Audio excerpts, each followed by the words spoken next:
ঠিক আছে, তাহলে আমরা আমাদের প্রথম চ্যাপ্টারের লাস্ট টপিক কাজ ও শক্তি এটা শুরু করছি আজকাল। আচ্ছা, কাজ কি? প্রথম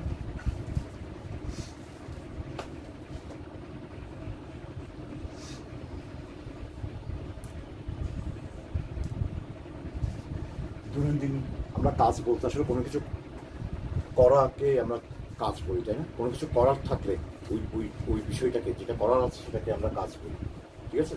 যেমন কিছু। আর পদার্থবিজ্ঞানে কাজ বলতে আমরা কি বুঝবো? ধরো একটা বস্তু আছে এখানে, এই বস্তুটার উপর ধরো F পরিমাণ বল প্রয়োগ করা হলো, কি হবে? বস্তুটা স্থির অবস্থান থেকে চলা শুরু করবে। সামথিং ধরো ওই F পরিমাণ বল তার উপর প্রয়োগ করে যেতে লাগলো অনবরত, এতে সে মনে করো এখান থেকে এখানে চলে গেল, ঠিক আছে? মনে করো X পরিমাণ সরণ ঘটলো তার, তাহলে X পরিমাণ সরণে প্রতি মুহূর্তে তার উপর F পরিমাণ বল ক্রিয়া করছিল, ঠিক আছে? কাজ বলা হয় এটাকে, কাজ, ওয়ার্ক ইকুয়াল টু বস্তুর উপর প্রযুক্ত বল আর বলের দিকে যদি সরণ ঘটে সেই সরণের গুণফলকে কাজ বলবো আমরা। বল আর সরণের গুণফলকে কাজ বলবো।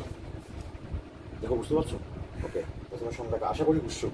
সংজ্ঞাটা অনেকগুলো প্রশ্ন নিশ্চয়ই আসবে যে এটাকে কেন দরকার, কি আমার কেন এটাকে কাজ বলা হচ্ছে ইত্যাদি। আমরা পরে এগুলো পরে আলোচনাতে আসবো। আগে আমি কাজ কি এটাকে তোকে চিনতে হবে, তারপরে না। আচ্ছা, আমি কি বলের উপাংশ বলেছিলাম তোমাদেরকে? হ্যাঁ, কোথাও বলছিলাম তো আমি, আমার মনে পড়ছে এখন। ঐশী কি দেখেছো? দ্বিতীয় সূত্রে মনে হয়, না তৃতীয় সূত্রের আলোচনাতে উপাংশ, ঠিক আছে? ধরো উপাংশ বিষয়টা একটু আলোচনা দরকার আছে, জন্য একটু বলি বোঝার জন্য ভালো করে, ঠিক আছে? তবে মানে উপাংশ থেকে কোনো কিছু তোমার পরীক্ষায় আনসার করতে হবে না। তো আমরা জানি যে বল একটা ভেক্টর রাশি, তাই না? তাহলে কয়েকটা ভেক্টর রাশির মিলিত ফলাফলকে, একটা বস্তুর উপর যদি একই সাথে কয়েকটা বল কাজ করে তখন তার সেই বলগুলোর মিলিত ফলাফলকে বলের লব্ধি বলা হয়। একইভাবে কোনো বস্তুর উপর যদি একাধিক ভেক্টর ক্রিয়া করে, যেমন ব্যাগ ক্রিয়া করে ত্বরণ, তাহলে তার মোট যে ব্যাগ হবে সেটাকে লব্ধি ব্যাগ বলা হবে। কতগুলো ভেক্টরের মিলিত ফলাফলকে লব্ধি ভেক্টর বলা হয়। ধরো একটা বস্তুর উপর এদিকে একটা বল কাজ করছে F1, আর লম্বালম্বি একটা বল কাজ করছে F2, ঠিক আছে? তাহলে বস্তুটা কোন দিকে যাবে? এদিকেও তাকে যাওয়ার জন্য F1 বল আছে, এদিকেও যাওয়ার জন্য F2 বল আছে, এটা ভিন্ন দিকে। তাহলে সে যদি এদিকে সমান হয় তাহলে 45 ডিগ্রি কোণ করে যাবে, আর যদি এটা বড় হয় তাহলে এদিকে ঝুঁকে একটু এদিকে যাবে, তাই না? তার মানে তার উপর লব্ধি বলটা মাঝামাঝি কোনো একদিকে এবং কোনো মানের হবে। তো আমরা একটা ক্লাসে বলছিলাম যে এই দুইটাকে সন্নিহিত বাহু ধরে যে সামান্তরিকটা আছে, বলগুলো কাজ করছে কোন বিন্দুতে? এই বিন্দুতে। তাহলে সামান্তরিকের এই বিন্দুগামী কর্ণটা এই দুইটা বলের লব্ধি প্রকাশ করবে এই দিকে, বহির্মুখী দিকে, বুঝতে পারছো? এটাকে ভেক্টরের সামান্তরিক বিধি বলা হয়। কোনো বিন্দুতে দুইটা ভেক্টর, যে কোনো বল হোক বা যে কোনো, ধরো ইউ একটা ভেক্টর আর ভি একটা ভেক্টর, ভেক্টরকে সাধারণত এরকম একটা তীরচিহ্ন বা নিচে টান দিয়ে বোঝানো হয় আর কি, কাজ করে। তাহলে এই দুইটাকে সন্নিহিত বাহু ধরে যে সামান্তরিকটা আছে তার এই বিন্দুগামী কর্ণটাই তাদের লব্ধি প্রকাশ করবে, তাদের মিলিত ফলাফল প্রকাশ করবে, ঠিক আছে? তাহলে এই F1 F2 এই দুইটা বলের লব্ধি হচ্ছে এটা, এটাকে বলা হয় এদের লব্ধি বা লব্ধ ফল বা প্রাপ্ত ফল, ইংরেজিতে রেজাল্টেন্ট। আর উল্টো করে এই দুইটাকে বলা হয় এই লব্ধিটার এক একটা উপাংশ বা অংশ। যেমন 5 আর 3 যোগ করলে 8 হয়, 8কে বলা হচ্ছে যোগফল 5 আর 3-এর, আর 5 আর 3কে বলা যায় 8-এর এক একটা অংশ, তাই না? ঠিক সেরকম F1 F2-কে বলা হয় F-এর এক একটা উপাংশ বা সংক্ষেপে অংশ। এই কোণটা যদি থিটা হয়, কি কোণ হয়েছে করছো? cos θ sin θ এগুলো জানো? ওকে, তাহলে এই যে সমকোণী ত্রিভুজ, তাই না? আয়তক্ষেত্র আছে। তাহলে দেখো এখান থেকে আমরা পাচ্ছি cos θ = ভূমি বাই অতিভুজ, তাই না? নাকি দেখি বলো, ভূমি কত? ভূমি হচ্ছে, মনে আছে কিনা বলো? তাহলে হবে, কারণ আমি বেশি করিনি, স্কুলে করেছি। স্কুলে করাইছি। হ্যাঁ, মনে আছে ভূমি কোনটা? ভূমি তো নিচেটা। ভূমি মানে হচ্ছে যে কোণের থিটা কোণের সাপেক্ষে না? থিটা কোণের সাপেক্ষে। থিটা কোণের সাপেক্ষে এই F1 সমকোণী F1 হচ্ছে যে ভূমি। আর অতিভুজ কোনটা? এই সমকোণী ত্রিভুজের F ওই ওদিকে F। সবসময় সমকোণের বিপরীত হতে হবে অতিভুজ। F1/F, তাহলে আমরা বলতে পারি F1 সমান F টা পক্ষান্তর করলে গুণ হয়ে যাবে F cos থিটা, তাই না? একইভাবে সাইন থিটা হবে এই ত্রিভুজ থেকে। সাইন থিটা হচ্ছে লম্ব বাই অতিভুজ। লম্ব কোনটা? এটা, তাই না? এখন এটা আর এটা তো সমান। এই যে এটা হচ্ছে F2, এটা হচ্ছে F2, তাই না? তাহলে সাইন থিটা হচ্ছে F2 লম্ব বাই অতিভুজ F, বুঝতেছো? তাহলে F2 সমান হচ্ছে F sin থিটা। তাহলে দেখো, যদি মূল ভেক্টরটা দেওয়া, লব্ধিটা দেওয়া থাকে, তাহলে তার দুইটা উপাংশের মান হবে থিটা কোণে যেটা, সেটা হবে, সেই উপাংশটা F1টা হবে মূল ভেক্টর মানে লব্ধি ইনটু cos থিটা। ঠিক আছে না? কঠিন লাগছে কে জানো? মানে এটা এখানে আবশ্যক। হ্যাঁ, এইটা তো আমরা দেখবো, নিশ্চয়ই কোনো কারণ আছে আনার জন্য আনার। ঠিক আছে? আর এটা তো খুব মানে এটা কাজের মধ্যে কেন আনছি আমি? হ্যাঁ, এমনিতে তো বড়ের মধ্যে এটা একটা প্রয়োজনীয় বিষয়, এটা তো বুঝতেছো, লব্ধি বের করার জন্য কাজে নিশ্চয়ই আমার প্রয়োজন আছে বলেই তো আমি আনতেছি। ওকে, তারপর F2 যেটার সাথে কোণ দেওয়া নাই, কোণ দেওয়া আছে এটার সাথে, সেটা হবে লব্ধি ইন্টু cos থিটা। আর যেটার সাথে কোণটা দেওয়া নাই সেটা হবে লব্ধি ইন্টু সাইন থিটা, এই কোণেরই সাইন। ঠিক আছে? তার উপাংশের এই দুটো সূত্র আশা করি বুঝতে পারছো। ঠিক আছে? আচ্ছা, এখন এটা আমি কোথায় অ্যাপ্লাই করবো, কেন কেন বলতেছি আমি বলি, মুছে পাচ্ছি কেমন। দেখো, আমরা কাজের সংজ্ঞা পেলাম কি? কোনো বস্তুর উপর যদি বল ক্রিয়া করে এবং বলের দিকে যদি তার স্মরণ হয়, তখন সেই বল আর স্মরণের গুণফলকে একটা নতুন রাশি কাজ নামে আমরা পরিচিত করছি। আচ্ছা, এমন যদি হয় যে ধরো বস্তুটার উপর বল ক্রিয়া করছে এদিকে সামথিং, ধরো আনুভূমিকের সাথে, আনুভূমিক তলের সাথে থিটা কোণে বল ক্রিয়া করছে, আর বস্তুটার স্মরণ হচ্ছে কি আনুভূমিক রেখা বরাবর, তাই না? এদিকে স্মরণ হলো x পরিমাণ। এখন কাজ কি হবে? এখন কাজ হবে এই স্মরণ ঘটানোর জন্য এফেক্টিভ বল কি F। আমার কথাটা বুঝতে বলতে কষ্ট হয়েছে। এই স্মরণটা হচ্ছে কোন দিকে? এদিকে। বলটা ক্রিয়া করছে কিন্তু সেদিকে না, বলটা ক্রিয়া করছে তার সাথে থিটা কোণে। তাহলে এদিকে স্মরণ ঘটানোর জন্য কার্যকর বল কত? এই বলটার এদিকে উপাংশ যত, এই বলটার এদিকে উপাংশ বিভাজন করে, একটা এদিকে একটা এদিকে, এদিকে উপাংশ যত, সেটাই এই স্মরণ ঘটানোর জন্য, সেই পরিমাণ বলেই এই স্মরণটা ঘটানোর জন্য দায়ী, তাই না? বলো, এই কোণটা থিটা, তাহলে এই F বলটার এদিকে এই বরাবর উপাংশ কত হবে? একটু আগে উপাংশের সূত্র দেখলাম, F দিকে একটা অনুভূমিকের সঙ্গে থিটা কোণ, আয়তক্ষেত্রটা পুরো আঁকলাম, এদিকে একটা উপাংশ এদিকে একটা উপাংশ, F1 উপাংশ, এই বরাবর উপাংশটা কি ছিল? F1 কত ছিল? cos theta. F into cos theta. Okay, তাহলে একইভাবে দেখো, এই বরাবর এইটার সাথে থিটা কোণ দেওয়া আছে, তাহলে এই বরাবর বলের উপাংশটা কত হবে? এটা হবে f into F into cos x, না cos থিটা। থিটা। হ্যাঁ, এটা হচ্ছে স্মরণের দিকে বলের উপাংশ ইনটু স্মরণ। এই ক্ষেত্রে কৃত কাজ হবে, এই ক্ষেত্রে কৃত কাজ হবে এটা, যখন বলের সাথে স্মরণের একটা ভিন্ন দিক থাকবে, ওখানে আরেকটা বল কাজ করতেছে না? আরেকটা উপাংশ কাজ করছে এটা। এটা এদিকে হচ্ছে F cos থিটা, এদিকে হচ্ছে F sin থিটা। এই F sin থিটা বলটা এইদিকে স্মরণ ঘটানোর জন্য একটুও দায়ী নয়। বলের যে এই অংশটা আছে, সেই অংশটা বস্তুটার এদিকে স্মরণ ঘটানোর জন্য দায়ী নয়। এই বলটা বরং তাকে উপর দিকে তুলে ফেলতে যাচ্ছে। এইদিকে স্মরণ ঘটানোর জন্য কি এই বলটা কোনোদিন, একটা বস্তুকে যদি তুমি এই তলের উপর দিকে টানো, সে কোনোদিন কি এদিক দিয়ে সরতে পারবে? কোনাকুনি করে টানলে সরতে পারবে, কারণ তার দুটো উপাংশ, একটা অংশ তাকে এইদিকে সরতে সাহায্য করছে, আর একটা অংশ তাকে উপরে তুলে ফেলতে চাচ্ছে। তাহলে এই বলটা তো এই উপাংশটা তো তার এই বরাবর যে এক স্মরণ, সেই এক স্মরণের জন্য কোনো অংশেই দায়ী নয়। তাহলে এক স্মরণ ঘটাচ্ছে কোন অংশটা? এফেক্টিভ F cos থিটা অংশটা। F cos থিটা বড় না F বড়? কোনটা বড়? ত্রিকোণমিতি কোনরকম মনে আছে? F বড় নাকি F cos থিটা বড়? নাকি এরকম বলা যাবে না, এক এক সময় এক একটা হতে পারে? f বড় অবশ্যই, কারণ cos থিটার মান সবসময় একের থেকে ছোট, এগুলো জানা আছে কি? সাইন থিটা কস থিটা মানে তাহলে কোনো একটা বলের একটা অংশ অবশ্যই তার থেকে ছোট হবে তার মানটা। তাহলে এখন টোটাল যে বল প্রয়োগ করছি পুরোটাই কিন্তু সরণের জন্য দায়ী হচ্ছে না, দায়ী হচ্ছে শুধু এফ কস থিটা বলটা। তার সাথে ওই সরণের দিকে বলের উপাংশ আর সরণ এই দুটার গুণফলকে বলা যায় এই বল দ্বারা কৃতকাজ।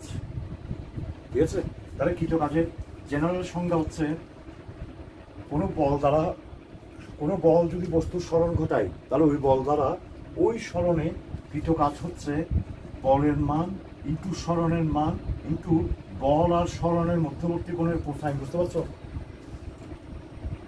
এটা হচ্ছে কাজের সঠিক সংজ্ঞা।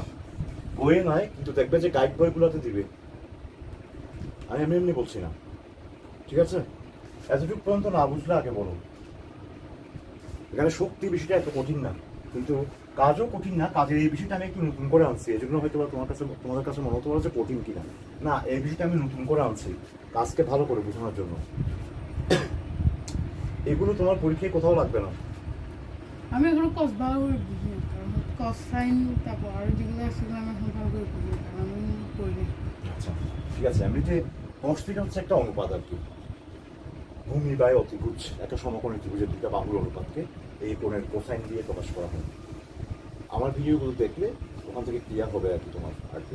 আমি ত্রিকোণমিতি দেখা শুরু করছিলাম, পরে ঠিক আছে। আবার লক শুরু করছি। ওকে, ভয় পাওয়ার কিছু নেই, আমাদের ত্রিকোণমিতির কোনো অংশে এখানে জড়িত হবে না, বা এই ধরনের কোনো ম্যাথমেটিক্যাল প্রবলেম তোমার লাগবে না যেখানে কস থিটা সাইন থিটা দিয়ে অঙ্ক করতে হবে। তাহলে কাজের সঠিক সংজ্ঞা হচ্ছে এটা, যেটা বইয়ে আছে সেটা হচ্ছে এটা, আর সঠিক সংজ্ঞা একেবারে জেনারেল সব ক্ষেত্রে কাজ হচ্ছে এফ এক্স বা এফ এস লিখেছে তোমার বই স্বাভাবিক সরণকে এফ এস কস থিটা।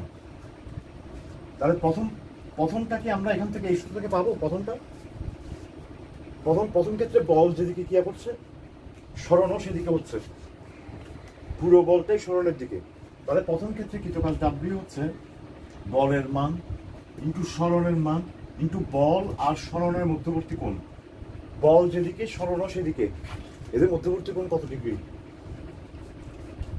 বল যেদিকে সরণও সেদিকে। দুইটা রেখা যদি রশ্মি যদি একই দিকে থাকে তখন তাদের মধ্যবর্তী কোণ কত ডিগ্রি হবে? 0 ডিগ্রি, তাই না? এভাবে থাকলে এই যে একই দিকে, so then cos 0 degree. cos 0 মান কত তুমি জানবে না স্বাভাবিক। cos 0 মান পুরো cos 0 মান হচ্ছে 1, সো দেন fx ইন্টু 1 সমান fx। ওই এটাও চলে আসছে, তাই না? তার মানে কাজের একদম সবচাইতে সাধারণ পারফেক্ট সংজ্ঞা হচ্ছে এটা। কোনো বল দ্বারা বস্তুর সরণ হলে ওই বল দ্বারা ওই সরণে কৃত কাজ হচ্ছে বলের মান সরণের মান এবং বল আর সরণের মধ্যবর্তী কোণের কোসাইন, এই তিনটার গুণফলকে ওই বল দ্বারা ওই সরণের জন্য কৃত কাজ বা ওই সরণে কৃত কাজ বোঝায়। আচ্ছা, ম্যাথ প্রবলেমে কি থিটার মান দেওয়া থাকবে? আমি তো বলতেছি ত্রিকোণমিতি আশা করি দিবে না, একটু আগেই বললাম। না, এমনিতে যদি দেওয়া হয়, অবশ্যই দেওয়া থাকবে। থিটার মান দেওয়া হ্যাঁ, তাহলে ক্যালকুলেটারে বের করতে পারছি। আচ্ছা, এতটুকু পর্যন্ত কোথাও সমস্যা হলে আমাকে বলো। না বুঝছি। ঠিক আছে, ওকে। এখন প্রশ্ন হচ্ছে যে এই বল আর সরণ আর মধ্যবর্তী কোণের কোসাইন এই জিনিসটা কেন লাগতেছে আমার? এটা তো পুরো একটা ম্যাথমেটিক্যাল টার্ম, এটা তাৎপর্য কি? আচ্ছা, এখন ভর বেগ মনে আছে তো আমাদের, ভর আর বেগের গুণফল। কাজ যেমন বল আর সরণের গুণফল আর কোসাইনের গুণফল, সেরকম ভর বেগও হচ্ছে একটা ম্যাথমেটিক্যাল টার্ম, ভর আর বেগের গুণফল। তাহলে এটা প্রয়োজন কি ছিল বুঝতে পারবে? ভরবেগ বের করার জন্য। কেন ভরবেগ বের করতে হচ্ছে? কেন ভর আর বেগের গুণফলটা আমার কি কাজে লাগছে? কারণ এটার উপর একটা তাৎপর্যপূর্ণ রাশি নির্ভর করছে, সেটা হচ্ছে বল। ভরবেগ তাৎপর্যপূর্ণ মনে না হলেও বল তো মাসবি তাৎপর্যপূর্ণ, ঠিক আছে? ঠিক সেরকম কাজও ভরবেগের মতো, কাজ হচ্ছে একটা ম্যাথমেটিক্যাল টার্ম, জাস্ট বল সরণ আর মধ্যবর্তী কোণের কোসাইনের গুণফল। কিন্তু এটার উপর একটি গুরুত্বপূর্ণ তাৎপর্যপূর্ণ রাশি নির্ভর করছে, সেটা হচ্ছে শক্তি। শক্তির পরিমাণ হবে যে এটা আমরা দেখব। সো দেন কাজের ভূমিকা, কাজের গুরুত্ব হচ্ছে শক্তি পরিমাপ করতে গিয়ে, যেমন ভরবেগের গুরুত্ব হচ্ছে বল পরিমাপ করতে এটা লাগছে, ঠিক সেরকম কাজের সাথে সরাসরি সম্পর্ক হচ্ছে শক্তি। শক্তি একটি তাৎপর্যপূর্ণ ভৌত রাশি, এটা পরিমাপ করার জন্য যে ম্যাথমেটিক্যাল টার্ম সেটা হচ্ছে কাজ। বুঝতে পারছো? আচ্ছা, কাজ সম্পর্কে আরেকটু কথা আমরা বলবো। আচ্ছা, তার আগে কাজের একক কি হবে? এগুলো মুছে ফেলবো। আর তো লাগতেছে না।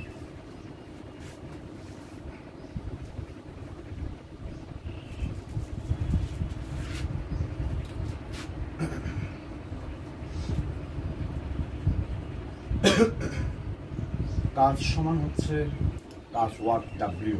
দেখবে ডাব্লিউ দিয়ে যেমন ওজনও বোঝাই সেরকম কাজও বোঝাই। তোমাকে বুঝতে হবে কখন কোনটা বোঝাচ্ছে আর কি। F into S into cos theta. বলের একক কি? নিউটন। নিউটন। সরণের একক? MS inverse 2। MS inverse 2। সরণের একক? না, এমএস ইনভার্স কত? 1। MS inverse 1। না, এটা না। কারো মনে নেই। সরণের একক? MS ইনভার্স 2 কখনোই না। এমএস ইনভার্স 2 না, ছিল শুধু ত্বরণের M। একক। এমএস শুধু ইনভার্স এম। শুধু এম মিটার। হ্যাঁ। তাহলে নিউটন মিটার। কস থিটার একক? কস থিটার কোনো একক নাই। ভূমি বাই অতিভুজ একই জাতীয় রাশির অনুপাত। ভূমির একক মিটার, অতিভুজের একক মিটার। মিটার মিটার কাটা যায়। তাহলে কস থেকে ত্রিকোণমিতিক অনুপাতগুলোর কোনো একক থাকে না, ওগুলো সব বিশুদ্ধ বাস্তব সংখ্যা। তাহলে নিউটন মিটার আর একক নাই। এই তাহলে কাজের আন্তর্জাতিক একক হচ্ছে নিউটন মিটার। এটাকে সংক্ষেপে বিজ্ঞানী জুল, জেমস প্রেসকট জুলের নামে এটাকে সংক্ষেপে জুল যে দিয়ে প্রকাশ করা হয়। তাহলে কাজের আধুনিক আন্তর্জাতিক একক হচ্ছে জুল, যেটা মানে হচ্ছে নিউটন ইন্টু মিটার। নিউটন মিটারকে সংক্ষেপে জুল বলা হয়। ঠিক আছে, ওকে। এবার আসো কাজ সম্পর্কে লাস্ট কথা। ঋণাত্মক কাজ এবং ধনাত্মক কাজ।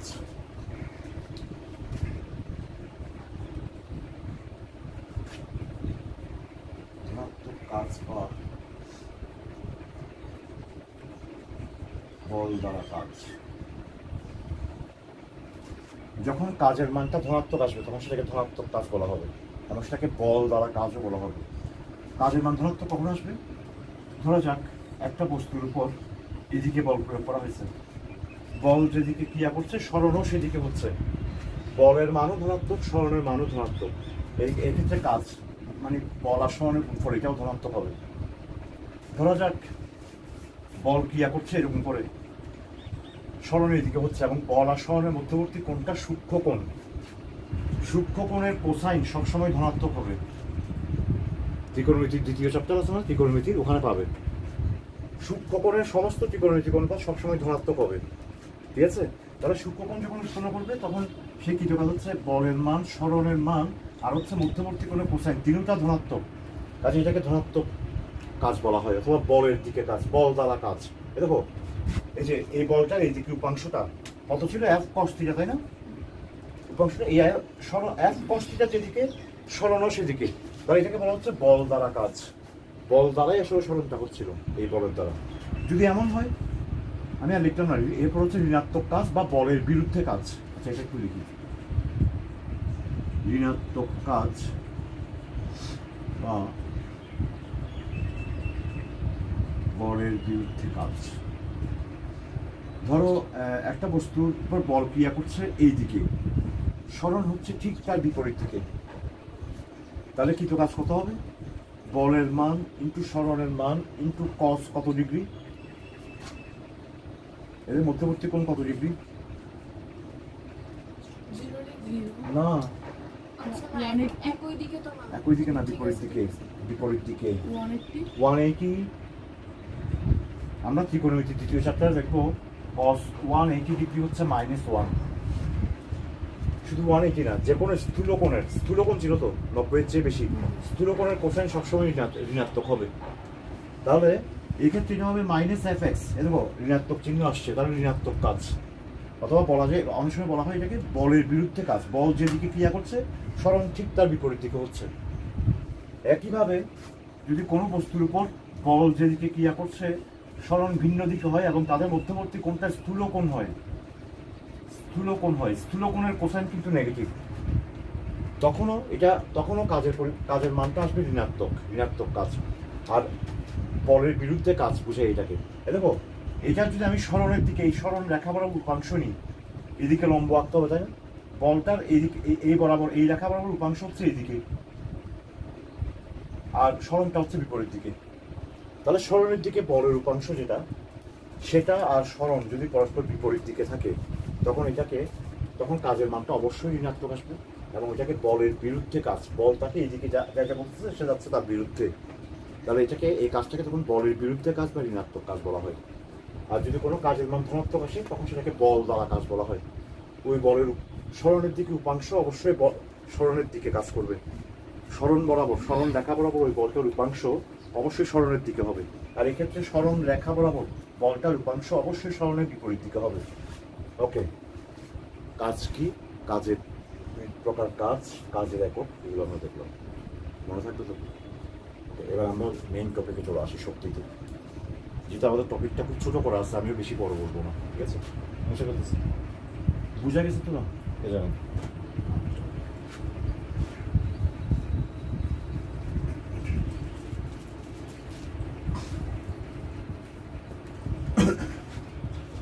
শক্তি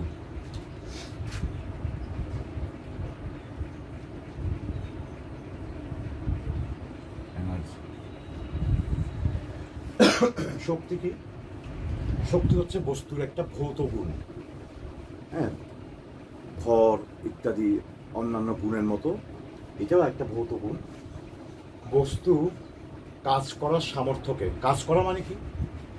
দৈনন্দিন জীবনে আমরা কাজ করি যে সে কাজ করা নয়, একটু আগে যে কাজ, মানে কোনো বস্তুর উপর বল প্রয়োগে তার স্মরণ ঘটাতে পারা, এইটা করতে পারার জন্য বস্তুর একটা সামর্থ্য দরকার হয়। ওই সামর্থ্যটাকে শক্তি বলে। শক্তি এনার্জিটাকে পাওয়ার লাগে না, পাওয়ারকে আলাদা জিনিস। আলাদা জিনিস তোমাদের নাই, আলাদা না, মানে এটার সঙ্গে সম্পর্ক আছে, কিন্তু শক্তি বা কাজ কোনোটাই ডিরেক্ট ক্ষমতা নয়। আচ্ছা ঠিক আছে, ক্ষমতা যেহেতু জানতে চাচ্ছ, পাওয়ার, ক্ষমতা হচ্ছে এই যেমন গাড়ি বিশেষ করে স্কুটার, মোটর, এগুলার ইঞ্জিনের ক্ষমতা মাপে যে হর্স পাওয়ারে, তাই না? ক্ষমতা হচ্ছে কাজ করার হার, W/T। একক সময়ে কতটুকু কাজ করতে পারে কোনো একটা যন্ত্র বা কোনো একটা মেশিন বা কোনো মানুষ। ক্ষমতার প্রথম অক্ষর পাওয়ার পি, ক্ষমতাকে পি দিয়ে প্রকাশ করে। বলকে যেমন F দিয়ে প্রকাশ করে, কাজকে যেমন W দিয়ে প্রকাশ করে, সেরকম ক্ষমতাকে পাওয়ার শব্দ প্রথম অক্ষর পি দিয়ে প্রকাশ করে। এটা একক আছে অবশ্যই। কাজের একক কি ছিল? কাজের একক একটু আগে বলছি যে NM কে সংক্ষেপে কি জানি বলে? জুল। ঠিক আছে, বিজ্ঞানের জুলের নামে। তাহলে জুল সেকেন্ড ইনভার্স 1, তাই না? জুল পার সেকেন্ড, এটাকে বিজ্ঞানী জেমস ওয়াট, নাম শুনছো? বিজ্ঞানী জেমস ওয়াট নাম শোনা? জেমস ওয়াটের নামে এটার আন্তর্জাতিক হচ্ছে ওয়াট। এই যে আমরা বলি না এত ওয়াটি বাল্ব, এই ওয়াট হচ্ছে ক্ষমতার একক। প্রতি সেকেন্ডে কি পরিমাণ কাজ করতে পারে কোন একটা সিস্টেম বা মানুষ বা যন্ত্র, তাকে ওর ক্ষমতা বলা হয়। কোনো কাজ যদি খুব দ্রুত করে ফেলতে পারে তখন তার বলবো যে আমরা তার ক্ষমতা বেশি। কত বেশি পরিমাণ কাজ করে ওটা ফ্যাক্টর না, ওটাও ফ্যাক্টর। যে কোনো একটা বেশি হোক কম হোক, যে কোনো একটা কাজ কত দ্রুত করে ফেলতে পারছে সে, একক সময়ে কত বেশি কাজ করেছে, এটা দিয়ে তার ক্ষমতা প্রকাশ করা হয়। ওকে, ক্ষমতা যেহেতু নাই, আমরা আর ক্ষমতা নিয়ে কথা বললাম না, ঠিক আছে? তাহলে খেয়াল রাখবে, কাজ, শক্তি, ক্ষমতা এরা আলাদা আলাদা বিষয়, এদের তিনজনের মধ্যে সম্পর্ক আছে, কিন্তু এরা তিনটা আলাদা টান, ঠিক আছে? আচ্ছা, মানে শক্তি হচ্ছে বস্তুর কাজ করতে পারার, কাজ করার সামর্থ্য। এই যে কাজ করবে সে, তার একটা সামর্থ্য লাগবে না, কারো বেশি কারো কম। যেমন ধরো একটা বস্তুকে আমি হালকা করে ঘুষি মারলাম, বল প্রয়োগ করলাম, বস্তুর স্মরণ হলো এত বেশি না, মোটামুটি গিয়ে থেমে গেল। আমি যদি আরেকটু জোরে মারি তাহলে কিন্তু আরও বেশি স্মরণ হবে। তার মানে আমি আগে কম সামর্থ্য প্রয়োগ করেছি, এরপরে বেশি সামর্থ্য প্রয়োগ করে তার কাজও বেশি ঘটিয়ে দিয়েছি আমি। তাহলে কোনো একটা বস্তু যত বেশি কাজ সম্পাদন করতে পারবে তার সামর্থ্য তত বেশি ছিল, তাই না? তাহলে সামর্থ্য, তার শক্তির সংজ্ঞা কি? বস্তুর কাজ করার সামর্থ্যকে শক্তি বলে।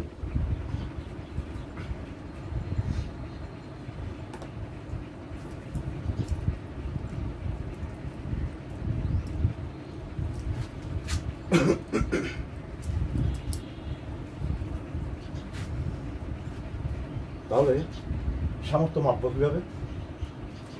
যত বেশি কাজ করতে পারবে তত বেশি সামর্থ্য, তাই না? তাহলে আমরা বলতে পারি সামর্থ্য বা শক্তি কাজ করার সামর্থ্য বা শক্তি বা এনার্জিকে আমি যদি ই দিয়ে প্রকাশ করি, এনার্জিকে, this is proportional to work done. কাজের সমানুপাতিক, তাই না? কাজ দ্বিগুণ করতে হলে দ্বিগুণ পরিমাণ সামর্থ্য লাগবে। আমরা সামর্থ্যকে এইভাবে ডিফাইন করছি যে সামর্থ্য হচ্ছে যে কাজের সমানুপাতিক একটা ভৌত রাশি। তাহলে কাজের একক তো জুল, সামর্থ্য এখনো কোনো একক দিয়ে নেই। তাহলে সামর্থ্য সমান একটা ধ্রুবক ইন্টু কাজ, তাই না? সমানুপাতিক ধ্রুবক থাকে না একটা, ভুলে গেছো এগুলো? বুঝতেছো কিনা আসলে আমি জানি না তোমার এক্সপ্রেশন থেকে, বলো। হ্যাঁ, না বুঝতে বলবে যা কোথাও। তাহলে একটা সমানুপাতিক ধ্রুবক কে থাকে মনে আছে? নিউটনের সূত্র থেকেও আমরা যখন সূত্র থেকে আমরা যখন F = K পেয়েছিলাম, তারপর Kটা 1 হয়ে গেছিল, মনে আছে? কিভাবে 1 হয়েছিল দেখি, মনে আছে কিনা? বলের একক আমরা এমনভাবে নির্ধারণ করেছিলাম যে যাতে করে Kটা 1 হয়ে যায়। বলের একক আগে থেকে ছিল না, এই সূত্রের আগে তেমনভাবে ছিল, মানে খুব ভালো একক ছিল না। এখনো শক্তির কোনো একক আমরা দিই নেই, এমনভাবে শক্তির একক দিব যাতে করে Kটা 1 হয়ে যায়। কাজের পরিমাণ যত জুল কাজ করা হয়েছে, আমি যদি বলি যে তার সামর্থ্য হচ্ছে ঠিক তত জুল, তাহলে Kটা 1 হয়ে যাবে, তাই না? অর্থাৎ কাজের সমানই যদি আমি বলি যে সামর্থ্যের মান যদি আমি বলি যে পরিমাণ কাজ সম্পাদন করতে পেরেছে সামর্থ্য ঠিক ততটুকু, এভাবে যদি সামর্থ্যকে সংজ্ঞায়িত করি তাহলে K এর মানটা 1 হয়ে যাবে। তখন শক্তি সমান কৃত কাজ। বুঝতে পারছো না? কি কে জানো না? কঠিন লাগছে? এককায়িত করা হয়েছে আর কি, শক্তিকে এমনভাবে একক দেওয়া হয়েছে যাতে করে Kটা 1 হয়ে যায়। তাহলে যত জুল কাজ সম্পাদন করেছে, আমি যদি বলি যে সামর্থ্য ঠিক তত জুল, তাহলে আর Kটার মান ভিন্ন কোনো সংখ্যা হবে না, K হবে 1, তাই না? তাহলে এভাবে শক্তির একক নির্ধারণ করে। তাহলে কৃত কাজের এককই হচ্ছে শক্তির একক। কাজের একক ছিল জুল, কাজের শক্তির একক হচ্ছে জুল। ঠিক আছে? যে কোনো গতিশক্তি হোক, গৃহশক্তি হোক, সবগুলো যে কোনো শক্তির একক, শক্তি এবং কাজ এই দুইটারই একক হচ্ছে জুল। ঠিক আছে? এতটুকু পর্যন্ত আশা করি বুঝছো। শক্তি নির্ণয় করতে হলে তো আর কিছু করতে হবে, কাজটা বের করতে হবে। তাহলে এই হচ্ছে যে শক্তি বের করার, শক্তির সূত্র বা শক্তির মান তৈরি করার, মান বের করা বা সূত্র তৈরি করার একটাই উপায়, কৃত কাজের রাশিমালাটা বের করা। কারণ কৃত কাজ বের করতে পারলে আমি শক্তি কত ছিল সেটা বের করতে পারবো। দেখো, বুঝতে পারছো? আচ্ছা, এখন বলতে পারো যে এই শক্তির তাৎপর্য কি, শক্তিটা কি দরকার? আমাদের বল টল ছিল না, এগুলো কিন্তু আমরা অনেক হিসেব নিকেশ করতে পারছি, নতুন করে শক্তি কেন লাগছে? আচ্ছা, শক্তি বিষয়টা কেন লাগছে একটু পরে আমরা আলোচনা করতেছি, তার আগে শক্তির পরিমাপ করবো আমরা। ঠিক আছে? শক্তি অত্যন্ত গুরুত্বপূর্ণ একটা রাশি। হ্যাঁ, ম্যাথমেটিক্যাল প্রবলেম করা ছাড়া তুমি বুঝতে পারবে না এটার গুরুত্বটা কোথায়। তার আগে আমরা শক্তির সূত্রগুলো বের করে ফেলি, শক্তি কয় প্রকার, তাদের কি কি সূত্র আছে সেগুলো দেখে নিই। বুঝতে পারছি? আচ্ছা, একটা কথা, কাজ শক্তি এই দুইটাই স্কেলার রাশি, ঠিক আছে? ভেক্টর রাশি না, এরা দুজনই স্কেলার রাশি, মনে থাকবে তোমার এগুলো।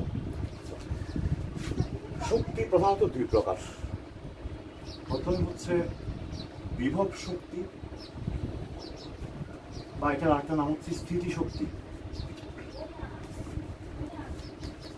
ইংরেজিতে বলা হচ্ছে পোটেনশিয়াল এনার্জি।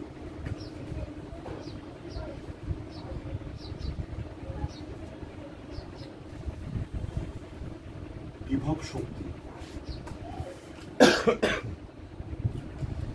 বা স্থিতি শক্তি, এটা হচ্ছে কোনো বস্তুর মধ্যে যদি সামর্থ্য বা শক্তি জমা থাকে, স্টোর অবস্থায় থাকে, তখন সেই শক্তিটাকে বলা হয় বিভব শক্তি। এখনো কাজ সম্পাদন করে না, কিন্তু কাজ সম্পাদনের জন্য তার যা দরকার সেটা সঞ্চয়ে আছে, সঞ্চিত অবস্থায় আছে, সেই শক্তিটাকে আমরা বলি বিভব শক্তি বা স্থিতি শক্তি। মানে যেমন আমি উদাহরণ দিচ্ছি, আচ্ছা তুমি বলো আগে। একটা মোটরসাইকেলের পেট্রোল কি তাহলে বিভব শক্তি? পেট্রোল তো একটি উপাদান, সেটা পুড়িয়ে পেট্রোলের মধ্যে বিভব শক্তি জমা আছে। পেট্রোল নিজে বিভব শক্তি নয়, পেট্রোলের মধ্যে এই মোটরসাইকেলটাকে গতিশক্তি অর্জন করিয়ে দেওয়ার জন্য বা কাজ সম্পাদন করে দেওয়ার জন্য যথেষ্ট শক্তি সেখানে মজুদ অবস্থায় আছে, যেটা সরাসরি কাজ করছে না। তাহলে ওই শক্তিকে বলবো আমরা বিভব শক্তি, পেট্রোলের মধ্যে যে শক্তিটা জমা আছে। তারপর যে একটা ব্যাটারির মধ্যে যে বিভব শক্তি জমা থাকে, যে মাত্র তার লাগাবে এবার বিভব শক্তিটা কাজ সম্পাদন করা শুরু করবে। ঠিক আছে, মোটামুটি বুঝতে তাহলে কি পারছো? কলমের কালি গো? কলমের কালি কেন যে বলতো? কারণ লেখার সময় কালি ইউজ হচ্ছে না। হ্যাঁ, তুমি তো মানে পেট্রোলকে যেহেতু বলছো ও কাজ করতে পারবে কিনা এটা হচ্ছে কথা। করতেছে না, লিখে কাজটাও প্রথমে জমা ছিল, তারপর যখন ওকে ওটা তো বন্ধ করা গতি ও না, করতেছে না বের লেখার কাজ মানে তো বড় একটু সরানো। লেখার সময় আমি কলমটাকে সরাচ্ছি ঠিক, কিন্তু সরাচ্ছে আমি, কালি সরাচ্ছে না। বরং আমার শক্তি দিয়ে আমি এই কলমটাকে সরাচ্ছি। তাহলে এখানে শক্তিটা ছিল যে আমার, কাজ করছে যে আমার শক্তি দিয়ে, ঠিক আছে? কালি নিজে যদি কলমটাকে চালাতো তাহলে আমরা বলতাম যে কিভাবে কালির মধ্যে সেই বিভব শক্তিটা জমা ছিল, ঠিক আছে? এখন আমরা যেমন আরেকটা উদাহরণ দিই। ধর একটা বস্তু মাটিতে পড়েছিল, ভূমিতে, এখন তাকে উপরে তোলা হলো, এভাবে এই উচ্চতায় তোলা হলো। এতে কি অবিকর্ষ বল দ্বারা কাজ হয়েছে? অবিকর্ষ বল কিন্তু ওর উপর কাজ করছে নিচের দিকে।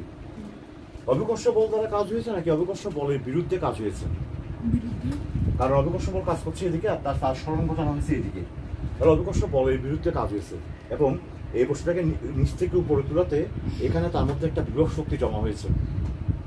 ছেড়ে দিলেই সে কাজ করতে পারবে।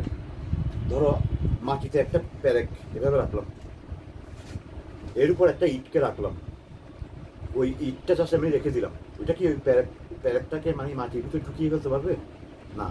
কিন্তু আমি যদি এটাকে একটু উপরে তুলে এবার এখান থেকে ছেড়ে দিই, এবার সে প্রচণ্ড গতিবেগ, আস্তে আস্তে গতিবেগ বাড়াতে বাড়াতে এখানে আঘাত করে সে কিন্তু এখন এই প্যারেকটাকে মাটিতে কিন্তু ঢুকিয়ে ফেলতে পারবে। শক্তিটা তো ওর না, শক্তিটা তো আমার আসলে ইটের। আচ্ছা, আমাকে পুরোটা শেষ করতে দেওয়া হয় কথা। তাহলে তখন সে কাজ সম্পাদন করতে পারছে, এই প্যারেকের উপর বল প্রয়োগ করছে এবং প্যারেকের স্মরণ হয়েছে। তাহলে ও আগে পাচ্ছিল না, তার মানে ওর মধ্যে সেই সামর্থ্যটা আগে ছিল না, যখন ইটটা এটার উপর বসানো ছিল। এবার যে মাত্র সামথিং এই চুচুটাই তুলে তারপর সেখান থেকে আমি ফেলে দিলাম, সে কি করলো? তাহলে এই চুচুটাই তোলার কারণে তার মধ্যে একটা সামর্থ্য জমা হয়েছে, আমরা বলতে পারি। যখনই আমি ছেড়ে দিয়েছি তখন এই সামর্থ্যটা, এই শক্তিটা নতুন ধরনের শক্তি, গতিশক্তিতে পরিণত হচ্ছে। যত নিচে নামবো আমরা দেখবো গতিশক্তি কি, তত বেশি গতিশক্তি উৎপন্ন হচ্ছে। আসলে উৎপন্ন হয়নি, ওই বিভব শক্তি যেটা তার মধ্যে জমা ছিল সেটাই গতিশক্তিতে পরিণত হচ্ছে, যে পরিণত হয়ে এটাকে ধাক্কা দিয়ে কাজ সম্পাদন করতে পেরেছে। কাজেই আমি যখন অবিকর্ষের বিরুদ্ধে তাকে এই চুচুতে তুললাম, তখনই তার মধ্যে আমরা বলি যে তার মধ্যে একটা বিভব শক্তি জমা হয়েছে। ওই সময় সে কাজ করছে না, তার বিভব শক্তি সরাসরি কাজ করে না, জমা থাকে, যে লুকায়িত থাকে। কাজ করতে গেলে তাকে গতিশক্তিতে পরিণত হতে হবে। গতিশক্তি কি একটু পরে আসতেছে, এতটুকু পর্যন্ত কথা বুঝছো কিনা আগে বলো। এগুলো বোঝা হচ্ছে মেইন এখানে, আর ক্যালকুলেশন খুব একটা কঠিন না, দেখবো আমরা। হ্যাঁ, প্রশ্ন থাকলে বলতে থাকো। কিন্তু শক্তিটা তো ওর না, শক্তিটা তো না হলে মহাকর্ষের, নইলে তো মানে যে দিচ্ছে তা ছিল মহাকর্ষণ, ছিল আমাদের এই পৃথিবীর মধ্যে শক্তিটা, পৃথিবীর অবিকর্ষ মধ্যে।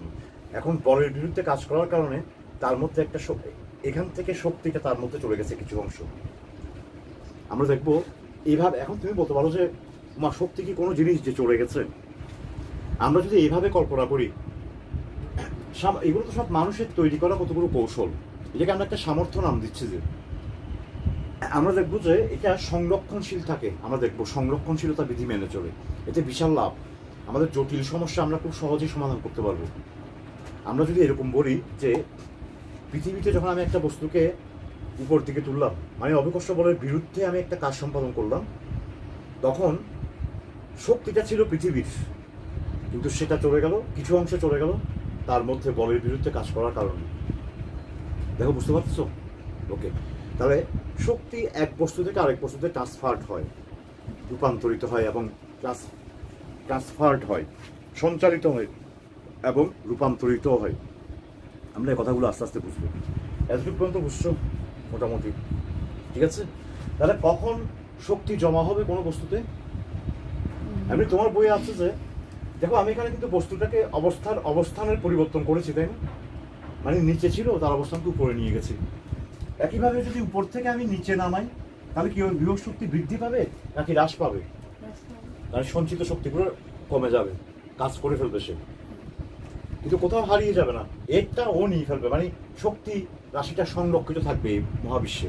মোট পরিমাণ যা ছিল হয়তো ট্রান্সফার হয়ে ওরটা ও নিয়েছে, কিন্তু রূপান্তর বা ট্রান্সফারের আগে মোট শক্তি যা ছিল পরেও মোট শক্তি তাই থাকবে।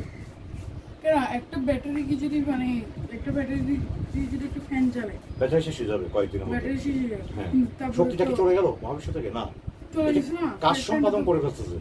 কাজ সম্পাদন করতেছে। হ্যাঁ হ্যাঁ হ্যাঁ হ্যাঁ অবশ্যই কাজ আর শক্তি মিলে সংরক্ষিত থাকবে, এটা বলতে চাইছি আর কি। কাজ সম্পাদন করে ফেলো তো শেষ, তার যখন কাজ তাকে আমি ইউজ করে ফেলছি সেটা আর থাকবে না, হুম, তোমার সমতুল্য কাজ উৎপন্ন করছে সে। আচ্ছা, বুঝুন কথাটা? আচ্ছা। এমনি এমনি হারিয়ে যাবে না, সে কিছু করে দেবে এবং কাজের পরিমাণ আর শক্তির পরিমাণ একই থাকবে। যে পরিমাণ শক্তি ছিল সেই পরিমাণ কাজই সে করছে। মোটামুটি বুঝতে পারছো? একটু পরে আবার আসবে এগুলো, শক্তি সংরক্ষণশীলতা বিধি। এবং এই সংরক্ষণশীল থাকে বলেই তাকে ব্যবহার করতে পারবো আমরা, এই ব্যবহার উপযোগী বলেই তাকে সংজ্ঞায়িত করা হচ্ছে। বল, শুধু বল দিয়ে আমরা অনেক জটিল কেস সমাধান করতে পারবো না। তো সেটা বোঝার আগে না আমাদেরকে বিভব শক্তি, গতিশক্তি, রাশিমালাগুলো জানতে হবে, না হলে আমি সেই ধরনের ম্যাথমেটিক্যাল প্রবলেমে যেতে পারছি না। তো এখন মানে দেখা যাচ্ছে যে কোনো বস্তুর অবস্থানের পরিবর্তন হলে বিভব শক্তির পরিবর্তন হয়, তাই না? যেমন এখান থেকে এখানে উপরে উঠলো, অবস্থানের পরিবর্তন হলো, এতে বিভব শক্তি বৃদ্ধি পেল। আবার উপর থেকে নিচে নামানো হলো, বিভব শক্তি হ্রাস পেল। একটা স্প্রিং ছিল এরকম, স্প্রিং তো ছিল, টেনে লম্বা করা হলো, কি হবে? স্প্রিংটা বিরুদ্ধ বল প্রয়োগ করে আবার সংকুচিত হতে চাইবে না? তাকে আমি এভাবে টান করে রাখছি, সংকুচিত হতে দিচ্ছি না, তার অবস্থানের নয় অবস্থার পরিবর্তন করে ফেলছি। এতেও তার মধ্যে একটা বিভব শক্তি জমা হয়েছে, সুযোগ পেলে ছেড়ে দিলে ঠাস করে সে কাজ সম্পাদন করার জন্য প্রস্তুত।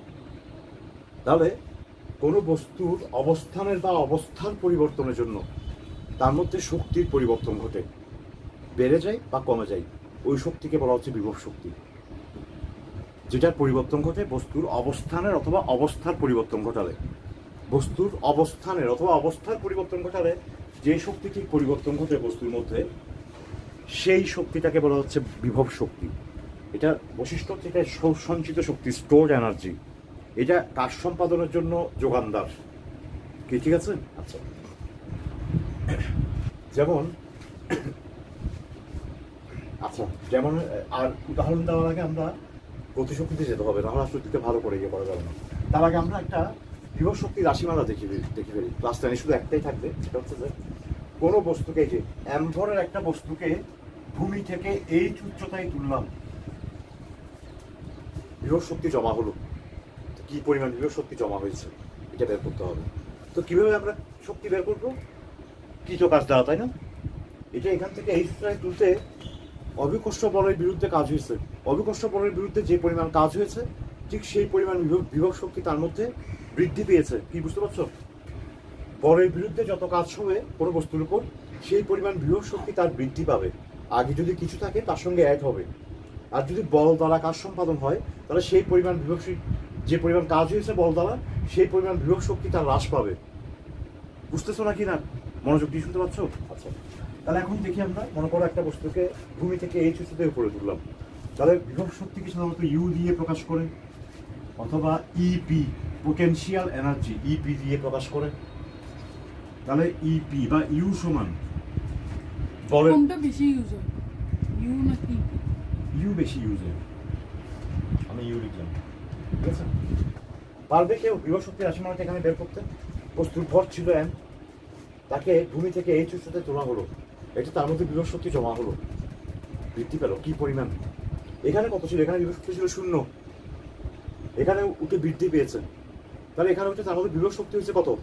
আগেরটা প্লাস বৃদ্ধি, আগেরটা তো 0, তাহলে যতটুকু বৃদ্ধি হয়েছে অতটুকু বিভব শক্তি তার মধ্যে জমা হয়েছে, তাই না? এখানে বুঝতে পারছো? তাহলে কি করে বের করবো শক্তি? যে কোনো বিভব শক্তি হোক গতিশক্তি হোক, বের করার উপায় কি? কি পরিমাণ কাজ করেছে সেটা বের করা। হ্যাঁ বলো, কি পরিমাণ কাজ সম্পাদন হয়েছে এখানে? এফ বল হচ্ছে, বল কত? এখানে অভিকর্ষ বলের বিরুদ্ধে কাজ হয়েছে, সে বিরুদ্ধ কাজের মানটা কত? 9.8। আহা, বলটা কি? বলটা কত? বলটা কত মানে আমি বুঝছি তোমাদেরকে, মানে আমি ভাষায় কত, তুমি পারলে ক্যালকুলেশন করে মান বের করার চেষ্টা করতেছো। এখানে ভর তো অজ্ঞাত রাশি, তুমি কি কখনো বলের মানটা বের করতে পারবে? তাহলে কি আমি বলের এক্সপ্রেশনটা চাচ্ছি, যে এমজি, এটা জানতে চাচ্ছি।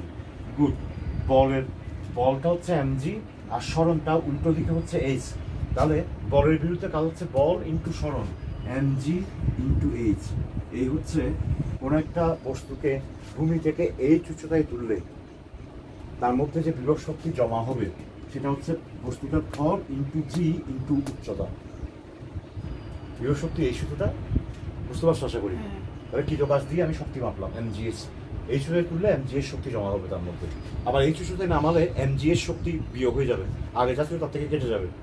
ঠিক আছে, আচ্ছা মুছে ফেলতেছি। বিভব শক্তি আলোচনা শেষ, এবার গতিশক্তি।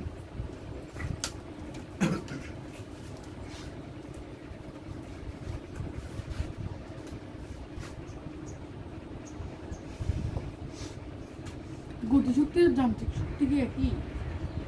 বিভব শক্তি আর গতিশক্তিকে একসাথে যান্ত্রিক শক্তি বলা হয়। আচ্ছা। আসলে সব শক্তি যান্ত্রিক শক্তি আজকের যুগে, নতুন করে যান্ত্রিক শক্তি বলার কিছু নেই। আচ্ছা আগে গতিশক্তি আলোচনা করি, তারপর অন্যান্য বিষয়গুলো থেকে। গতিশক্তি, কোনো একটা ভরযুক্ত বস্তু যদি গতিশীল হয়, ব্যাগ অর্জিত হয়, তার ব্যাগ থাকে, এই ভর আর ব্যাগের কারণে তার মধ্যে একটা সামর্থ্য জমা হয়, ওটাকে বলা হচ্ছে গতিশক্তি। গতির কারণে শক্তি, বেগের কারণে শক্তি। ঠিক আছে, যেমন ধরো একটা বস্তু সমবেগে যাচ্ছে, সমবেগে যাচ্ছে মানে কি, তার উপর কি বল প্রযুক্ত হয়েছে নাকি বল প্রযুক্ত হয়নি? একটা বস্তু সমবেগে যাচ্ছে, তার উপর ক্রিয়াশীল বল কত? এমসিকিউ একটা ছোট প্রশ্ন। সমবেগে যাচ্ছে, তার উপর ক্রিয়াশীল বল কত?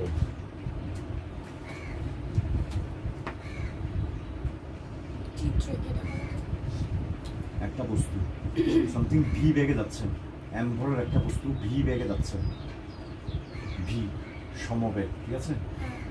তাহলে তার উপর ক্রিয়াশীল বলের মান কত?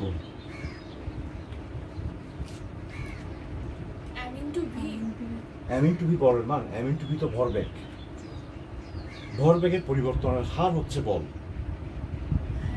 ভরবেগের সঙ্গে বলের সম্পর্ক আছে, মানে এই নয় যে বল সমান ভরবেগ। ওখানে শক্তি সমান কাজ ছিল মানলাম, কিন্তু বল সমান ভরবেগ না, বল সমান ভরবেগের পরিবর্তনের হার। বল কত? তাহলে নিউটনস ল ভালোভাবে হয়নি আর কি, সবসময় তো এম এ। ঠিক আছে, হ্যাঁ আর একটু বলো, আর একটু বলো, সেই এম এর মানটা কত? সমবেগ কতটা অর্থ বহন করে তোমাদের মধ্যে? সমবেগ মানে কি? সমবেগ মানে ব্যাগের পরিবর্তন হচ্ছে না, তাহলে ত্বরণ কত? শূন্য। তাহলে F is equal to M A কত? শূন্য মানে এম যা আছে তো এম ইন্টু শূন্য কত হবে? শুধু এম হবে? কোনো বস্তুকে কোনো সংখ্যাকে শূন্য দিয়ে গুণ করলে ওই সংখ্যাটা হয়েছে, তাহলে বলতে পারছো না লুনাটিক করে। এটা নিউটনের প্রথম সূত্র না? আমি সেটা মাথায় আসছিল বলে শূন্য, কিন্তু শূন্য যদি হয় তাহলে আমি প্রথমে বল দেওয়ার কারণে তো এটা শূন্য হয়ে যাচ্ছে না। বল যখন দেওয়া হয়েছিল তখন তার ব্যাগ উঠছিল যে এই পরিমাণ, আগে শূন্য ছিল ব্যাগ, এগুলো আমরা আলোচনা করে ফেলছি না আগে। তারপর যখন সে সমবেগে যাচ্ছে তখন তো তার উপর অবশ্যই বল ক্রিয়া আকর্ষণ হয় মুহূর্তে। নিউটনস ল গুলো তোমার অবশ্যই মিনিমাম এগুলি সহজ প্রশ্ন উত্তর দিতে পারতেই হবে। তাহলে মনে করো একটা বস্তু ভি, এম ভরের বস্তু ভি সমবেগে যাচ্ছিল, তার মানে তার উপর কোনো বল ক্রিয়া, আমার কিন্তু বলার উদ্দেশ্য ছিল আরেকটা, তোমরা এখানে কি আটকে দিচ্ছ আমাকে, মানে এটা বলতে পারলো না। তাহলে যেটা বলছি যে একটা বস্তু সমবেগে চললে তার উপর কিন্তু কোনো বল ক্রিয়া করছে না। কারণ আমাদের মনে হতে পারে যে কোনো বস্তুর উপর বল ক্রিয়া করলে তখন তার মধ্যে সামর্থ্য জমা হবে, যে না, এখন দেখবো যে এরপর তো কোনো বল এখন ক্রিয়া করছে না, কিন্তু শুধুমাত্র ভর এবং ব্যাগ থাকার কারণে তার মধ্যে এই ব্যাগের কারণে এবং ভরের কারণে একটা শক্তি উৎপন্ন হবে। এই বস্তুটা একটা প্যারেগে সমবেগে গিয়ে প্যারেগে ধাক্কা মারলেই ব্যাগটা ভিতরে ঢুকে যাবে, মানে কাজ সম্পাদন করতে পারছে, অথচ এই বস্তুর উপর কিন্তু কোনো বল ক্রিয়া করেনি, অথচ তার ব্যাগ এবং ভরের কারণে তার মধ্যে একটা শক্তি অর্জিত হয়েছে। এটাকে বলা হচ্ছে গতিশক্তি। গতির কারণে, বলের কারণে নয়, গতির কারণে যদি কোনো শক্তি অর্জিত হয় কোনো বস্তুর মধ্যে, তখন সেই শক্তিকে বলা হচ্ছে গতিশক্তি। মনে করা যাক কোনো বস্তুর ভর হচ্ছে এম আর ব্যাগ হচ্ছে ভি, এখন এর গতিশক্তি রাশিমালা আমাকে বের করতে হবে, ঠিক আছে? ওকে, কীভাবে করবো? আমরা জানি শক্তি বের করার একটাই উপায়, ওই শক্তি দ্বারা কী তো কাজ বের করতে হবে, তাই না? ওই শক্তি দ্বারা কী পরিমাণ কাজ সম্পাদন করা হচ্ছে, ওই শক্তি কী পরিমাণ কাজ করতে পারছে, সে কাজটা পরিমাপ করতে পারলে আমরা শক্তিটা বের করতে পারবো। ঠিক আছে, ধরা যাক একটা বস্তু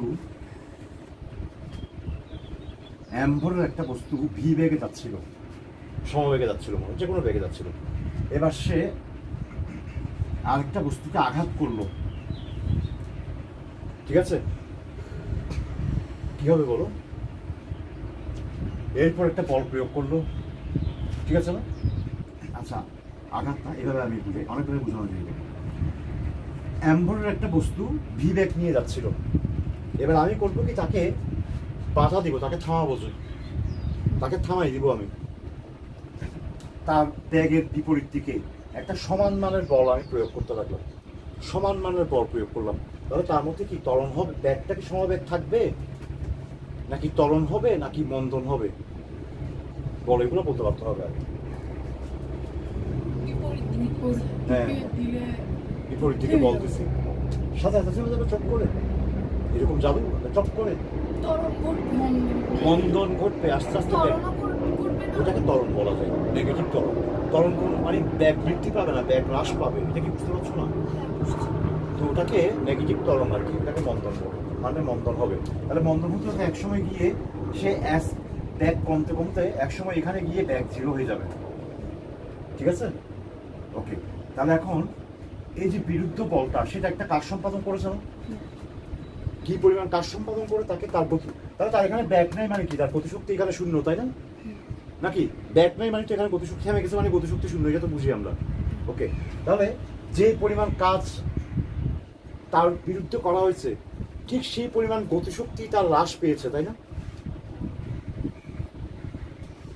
এখানে তার একটা গতিশক্তি ছিল, এই মুহূর্তে তার একটা গতিশক্তি ছিল, সেটা রাশিমালা, সেটা সূত্র আমরা তৈরি করবো। আমাদের উদ্দেশ্য হচ্ছে এখানে তার কত গতিশক্তি ছিল এই মুহূর্তে, সেটা সূত্র তৈরি করা।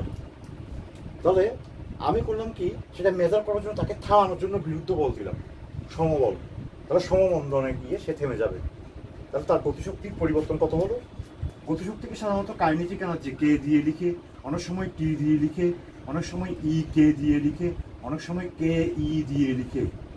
কাইনেটিক এনার্জি, কাইনেটিক এনার্জি, এটাকে টি দিয়েও লিখে অনেক সময়, তোমাদের বই সম্ভবত টি দিয়ে লিখছে, অথবা কে দিয়েও লিখে, বুঝতে পারছো? আচ্ছা ঠিক আছে, এতগুলো না লিখি তাহলে এটা টিটা লিখো, তোমার বইয়ে কোনটা আছে দেখো।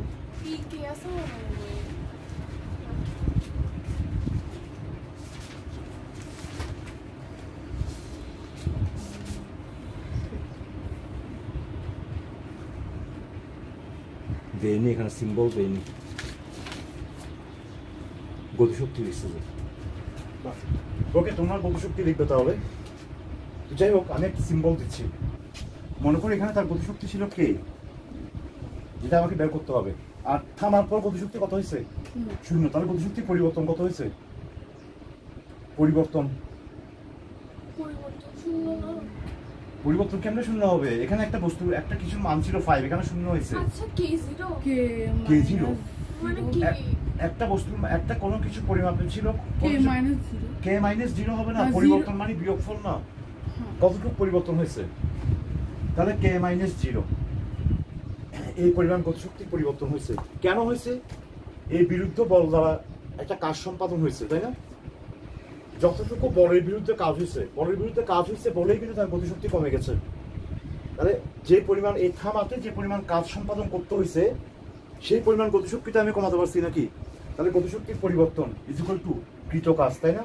বিরুদ্ধ বল দ্বারা কৃত কাজ, বিরুদ্ধ বল দ্বারা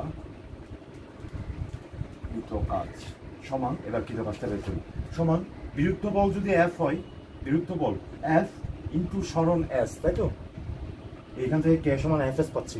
কিন্তু আমি চাচ্ছি এই এফ এসটাকে আমরা বস্তুর ব্যাগ, ভর এগুলোর সাহায্যে প্রকাশ করতে চাচ্ছি। কারণ একটা বস্তুর উপর যে বল ক্রিয়া করাইছি, যে আমি না, কেন করাইছি? গতিশক্তিটা মাপার জন্য, তাই তো? এখন একটা বস্তুর উপর বল ক্রিয়া না করলে তখন তার গতিশক্তি মাপবো কি? তার গতিশক্তি রাশিমালাকে বাহ্যিক রাশিগুলো দিয়ে প্রকাশ করলে হবে না, ওই বস্তুর নিজস্ব রাশি ভর আর ব্যাগের সাহায্যে আনতে হবে এটাকে। ওকে, শুরু করি আস্তে আস্তে। মনে করি এই বস্তুর উপর এফ বল প্রয়োগ করাতে তার ভর তো এম ছিল, তার মন্দন হচ্ছে, তাহলে F is equal to M A, তাই না? এফ এর জায়গায় লিখলাম এম এ, তাহলে গতিশক্তি কে-0 হয়ে গেল এম এ ইন্টু এস। এবার এসটাকে বের করবো, এখানে সমান পরিমাণ বিরুদ্ধ বল প্রয়োগ করছি, তাহলে মন্দন যেটা হবে সেটা কি সমমন্দন না অসমমন্দন? আমি সমান মানের বল প্রয়োগ করেছি এই পুরো এস সরণ জুড়ে, তার উপর সমান মানের বল প্রয়োগ করে গেছি, তাহলে সমমন্দন হবে। ওকে, তাহলে সমমন্দনের সমীকরণ থেকে আমরা এসটাকে বের করব। এখানে আদি বেগ কত? স্টপ চালু করছি, এখানে আদি বেগ ভি, শেষ বেগ 0, সরণ এস, আর মন্দন হচ্ছে এ। ওকে, তাহলে শেষ বেগ ভি স্কোয়ার সমান আদি বেগ স্কোয়ার, যেহেতু মন্দন হচ্ছে -2as, ঠিক আছে না? বুঝতে কষ্ট হচ্ছে? তাহলে এখান থেকে আমার এই প্যাকেজটা দরকার, এসটা। আমরা গতিশক্তিকে বস্তুর ভর আর ব্যাগ দিয়ে প্রকাশ করতে যাচ্ছি, ভর চলে আসছে, ভরকে আর ডিস্টার্ব করবো না, এসটা আমি চাই না, তার পরিবর্তে ভি আনতে চাই। তাহলে এখান থেকে পক্ষান্তর করি, 2s সমান ভি স্কোয়ার, অর্থাৎ এস সমান হচ্ছে ভি স্কোয়ার বাই 2। তাহলে এস এর মানটা এখানে বসাই দিই, m into V square by 2 সমান, এভাবে লিখি যাকে হাফ এম ভি স্কোয়ার। এই হচ্ছে কোনো বস্তুর ভর এবং ব্যাগ, ভর এম আর ব্যাগ ভি হলে কোনো মুহূর্তে, কোনো একটা মুহূর্তে কোনো বস্তুর ভর যদি এম আর ওই মুহূর্তে তার ব্যাগ যদি ভি হয়, তাহলে ওই মুহূর্তে এই ভর আর ব্যাগের কারণে তার মধ্যে যে গতিশক্তি আছে সেটা হচ্ছে হাফ ইন্টু ভর ইন্টু ব্যাগ স্কোয়ার। গতিশক্তি এই রাশিটা সবসময় একই থাকবে, গতিশক্তি সূত্র। কিন্তু বিভব শক্তি সূত্র আমরা যে দেখছি এমজিএইচ, সেটা যে কোনো বিভব শক্তি সূত্র কিন্তু এমজিএইচ হবে না। এটা কখন? শুধু ভূমি থেকে এই উচ্চতায় একটা এমভরের বস্তুকে তুললে তখন তার মধ্যে যে বিভব শক্তি জমা হবে সেটা হচ্ছে এমজিএইচ। একটা স্প্রিংকে টানলে সেখানে বিভব শক্তির সূত্র আরেকটা চলে আসবে। বিভব শক্তির সূত্র এক এক ক্ষেত্রে এক একটা, কিন্তু গতিশক্তির সূত্র সবসময় এটা। গতিশক্তি সবসময় হাফ এম ভি স্কোয়ার। এতটুকু পর্যন্ত বুঝছো? এগুলো যদি প্রমাণ করতে যাই না, খবর আছে অনেকের। তোমার তো এগুলো প্রমাণও করতে হবে না, পরীক্ষায় খালি এগুলোকে ব্যবহার করতে হবে যে, ঠিক আছে? ওকে, বুঝে পাচ্ছি? আচ্ছা, তাহলে আমরা দেখলাম কোনো বস্তুর ভর যদি এম হয় আর ব্যাগ যদি ভি হয়, তাহলে তার গতিশক্তি কে অথবা টি হচ্ছে হাফ ইন্টু ভর ইন্টু ব্যাগ স্কোয়ার। এটা হচ্ছে ভর আর ব্যাগের সাহায্যে গতিশক্তি। অনেক সময় ভর ব্যাগের সাহায্যে গতিশক্তি বের করতে লাগে অনেক গাণিতিক প্রবলেমে। যেমন আমি লিখতে পারি যে হাফ এই এম ভি স্কোয়ারকে আমরা এম ভি ইন্টু ভি এরকম লিখতে পারি না ইচ্ছা করবে। এম ভি কি? কোনো বস্তুর ভর আর ব্যাগের গুণফলকে কি বলা যায়? ভর ব্যাগ পি। তাহলে হাফ পিভি। কোনো বস্তুর ভর ব্যাগ আর ব্যাগের সাহায্যে যদি গতিশক্তি বের করতে হয় তখন হাফ পিভি, ভর ব্যাগ ইন্টু ব্যাগ। ভর ব্যাগ আর ভরের সাহায্যে যদি চাই, কত ছিল? হাফ এম ভি স্কোয়ার ছিল না? হাফ, একটা কাজ করি, M square V square by M, বুঝছো? একটা এম দিয়ে গুণ করে এম দিয়ে ভাগ করছি আমার লাগবে যে জন্য। এম স্কোয়ার ভি স্কোয়ার মানে হচ্ছে যে M V whole square by M. তাহলে হাফ ইন্টু এম ভি মানে তো ভর ব্যাগ, তাহলে পি স্কোয়ার বাই এম, তাহলে P square by twice M. ভর ব্যাগ আর ভরের সাহায্যে গতিশক্তির রাশিমালা। এটা হচ্ছে ভর ব্যাগ আর ব্যাগের সাহায্যে, এটা হচ্ছে ভর আর ব্যাগের সাহায্যে। তাহলে তিনটেই পাশাপাশি লিখতেছি।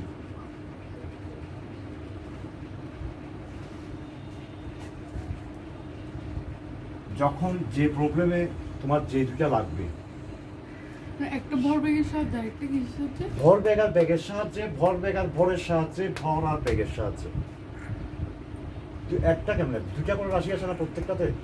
দেখো না হ্যাঁ, প্রশ্ন কেন করতেছো আমি চিন্তা করছি যে কিসের সাহায্যে, মানে এখানে দেখো ভর ব্যাগ আর ভরের সাহায্যে, ভর ব্যাগ আর ব্যাগের সাহায্যে, ভর আর ব্যাগের সাহায্যে, ঠিক আছে?